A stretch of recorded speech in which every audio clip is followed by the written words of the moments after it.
صلیبی جنگیں عیسائیت کی تاریخ میں مقدس جنگیں کہلاتی ہیں جو دین اور صلیب مقدس کی حفاظت کے لیے لڑی گئیں۔ لیکن اگر اس مہم میں شریک ہونے والوں کے طرز فکر، ان کے طور و اطوار، اپنوں اور غیروں کے ساتھ ان کا سلوک کا مطالعہ کیا جائے تو معلوم ہوتا ہے کہ وہ ہر قسم کی انسانی شرافت سے محروم تھے اور بد اخلاقی میں اس حد تک بڑے ہوئے تھے کہ وہ قسطنطنیہ اور یروشلم کو بھول گئے، بلکہ جس راہ سے گزرتے وہاں تباہی اور بربادی کے نشانات چھوڑ جاتے۔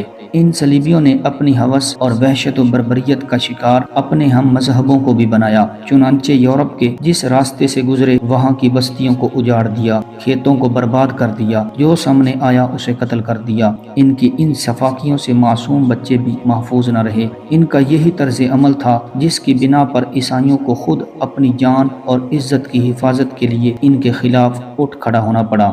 چنانچہ والٹر کی رہنمائی میں جب پہلا انبوہ فلسطین روانہ ہوا اور تباہی و ہلاکت مچاتا ہوا بلغاریہ پہنچا تو وہاں کے عیسائی شہریوں نے تنگ آ کر ان تمام صلیبیوں کو قتل کر دیا۔ ان کی بربریت اس حد تک بڑھ گئی تھی کہ وہ انسانی گوشت کو بھی بطور خوراک استعمال کرنے لگے تھے۔ ان کی یہی صفاقیاں اور تباہ کاریاں ان کی ہلاکت کی وجہ بنی۔ یورپ کے مختلف ملکوں سے 13 لاکھ صلیبیوں نے پہلی جنگ میں شرکت کے لیے کوچ کیا، لیکن جب وہ بیت المقدس پہنچے تو ان کی تعداد 20,000 رہ گئی تھی۔ یہی صلیبی جب بیت المقدس میں فاتح کی حیثیت سے داخل ہوئے اور مفتوحین کے ساتھ جو کچھ سلوک کیا یہ خود ان کے مفکر کی زبان سے سنیے۔ اس کہانی کو ایک کیس نامی صلیبی خود بیان کرتے ہوئے کہتا ہے، جس وقت ہمارے آدمی دیواروں اور برجوں پر قابض ہو گئے تو مسلمانوں میں عجیب واقعات نظر آنے لگے، یعنی کسی کا تو سر کٹا ہوا تھا اور یہ تو بہت خفیف ہی مصیبت تھی، بعض کے چہرے مجروح تھے اور وہ مجبوری میں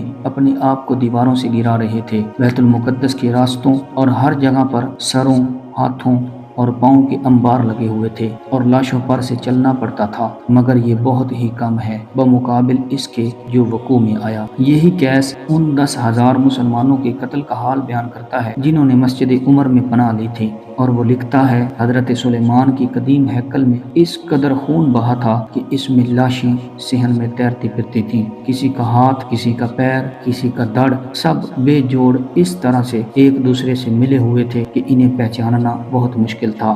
وہ سپاہی جنہوں نے یہ قتل عام کیا تھا بمشکل خون اور اس سے پیدا ہونے والی باپ کی بو برداشت کر سکتے تھے۔ اس کے برعکس مسلمانوں نے جب بیت المقدس کو دوبارہ حاصل کیا تو سلطان صلاح الدین ایوبی نے قتل و غارت اور لوٹ مار کی سخت ممانعت کی۔ کسی فوجی قیدی کو قتل نہیں کیا گیا، بلکہ ہر ایک کو اجازت دے دی کہ وہ 40 دن کے اندر اپنے بال بچوں اور مال و اسباب سمیت معمولی سا زر فدیہ دے کر یروشلم سے چلا جائے۔ 10,000 قیدیوں کا فدیہ خود سلطان صلاح الدین ایوبی نے اپنے پاس سے ادا کر کے انہیں رہا کر دیا، جو فدیہ ادا نہ کر سکے انہیں معاف کر دیا۔